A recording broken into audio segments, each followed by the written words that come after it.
All right, so we're going to be working on the foundation for this whelping kennel. And this is the rock that Shayla went to town and got. Supposedly only 2,000 pounds of rock, but the thing is this trailer is 10 foot from the dovetail to the front, and it's 6 foot wide. Definitely more than 2,000 pounds. It's got the tires squatted. Let me flip the camera. It's got the tires squatted pretty good and at an angle. I'm hoping that I don't have bent axles, or a bent axle. It's just a single axle trailer, but both of them are squatted pretty good. So hopefully everything goes back to normal once we get this rock off. But the rock is mainly for that, if you can see, in order to slope this towards the front. Plus the ground is already sloping this way to here. So right here you got about a 4.5 inch gap. Down there you got about 2.5 inch gap, and then it runs the short length right there. There's a gap on both sides as well. So that is what the rock is for, so that we can kind of fill that gap for the forms. Once that's filled, the rest will be dispersed all the way across here until we run out. Obviously we don't have enough to rock the entire form, but it's not going to be necessary. Obviously we didn't do this 100% right. We didn't take this down to dirt, grade it back, level it, press, roll out, crusher run in it.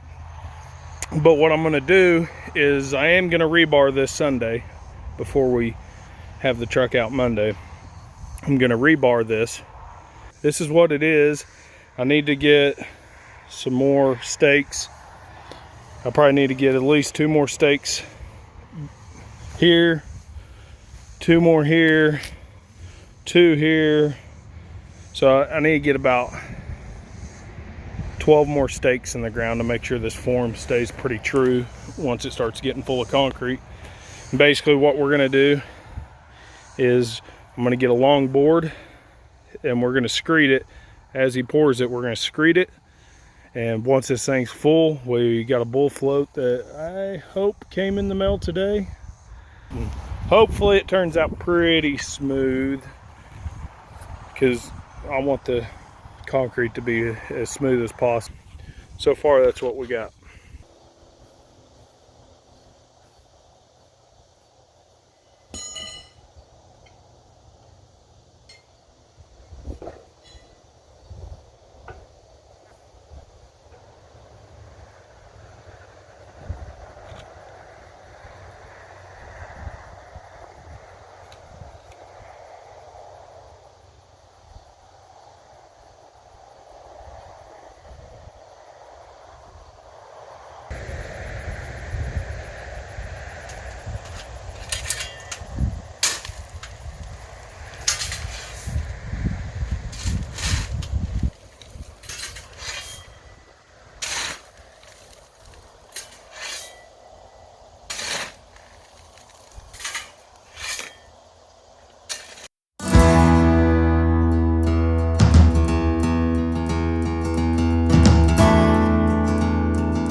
we may have overdone the rock. But if my calculations are right, I needed 4.5 yards and I only ordered half a yard, or sorry, I needed 4.5 yards. I ordered half a yard short at 4 yards because I knew I'd be putting a lot of rock in here. And just to make double sure, I'm gonna get all that rock in here so I don't come up short half a yard.